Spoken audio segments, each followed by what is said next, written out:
আজও রাজধানীর ফিলিং স্টেশনে লম্বা সারিতে অপেক্ষা করে জ্বালানি তেল নিচ্ছেন গ্রাহকরা। এ বিষয়ে বিস্তারিত জানাতে এই মুহূর্তে রাজধানীর তেজগাঁও এলাকা থেকে যুক্ত হচ্ছেন রিপোর্টার ফরহাদুর রহমান। সরাসরি যুক্ত হব তার সাথে। ফরহাদ, মধ্যপ্রাচ্য যুদ্ধের পর বাংলাদেশে জ্বালানি তেলের যে সংকট সেটি প্রকাশ হচ্ছে ধীরে ধীরে প্রকটভাবে।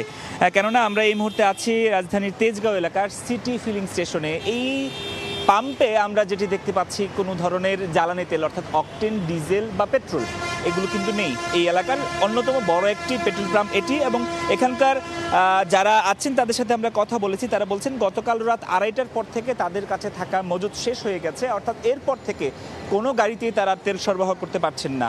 তারা এটিও বলছেন অন্তত 3 থেকে 4 ট্রাক তেল প্রতিদিন যেখানে তাদের স্বাভাবিক চাহিদা সেখানে তারা এখন তেল পান এক ট্রাক। সে কারণে আসলে তেলের এই সংকট তারা পোহাচ্ছেন। এইখানকার অবস্থান করার পর আমরা বেশ কিছু বাইকারের সাথে কথা বলেছি। তারা যেটি বলছেন এখানে তেল তারা পাচ্ছেন না, এমনকি তারা ঢাকার বিভিন্ন এলাকা ঘুরে দেখেছেন, তারা আসলে জ্বালানি তেল পাচ্ছেন না। আমার সামনে যে লাইনটি দেখতে পাচ্ছেন সেটি আসলে মূলত গ্যাসের জন্য অপেক্ষা, অর্থাৎ তেলের কোনো গাড়ি এই পাম্পে নেই। কেননা গতকাল রাত থেকে যখন এই পাম্পে তেল আসলে দিতে পারছেন না, সে কারণে এখানে আসলে কেউ আসছেন না। এবং আমরা এখন পর্যন্ত যে কয়টা পাম্পের খোঁজ নিতে পেরেছি সকাল থেকে, অধিকাংশ পাম্পেই কিন্তু একই অবস্থা। মহাখালীর দিকে আমরা গিয়েছি, সেখানেও দেখেছি। আর এমন খবরও আছে যেসব পাম্প আসলে এখনও তেল সরবরাহ করতে সচেষ্ট আছেন তারা কিন্তু এই লম্বা লাইনে অপেক্ষারত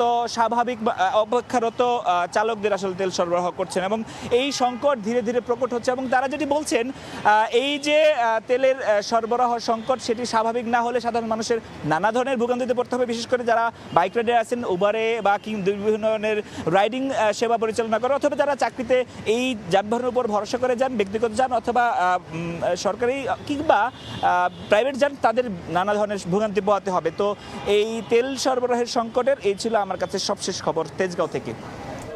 যুক্ত ছিলাম রাজধানীর তেজগাঁও এলাকার একটি ফিলিং স্টেশন থেকে।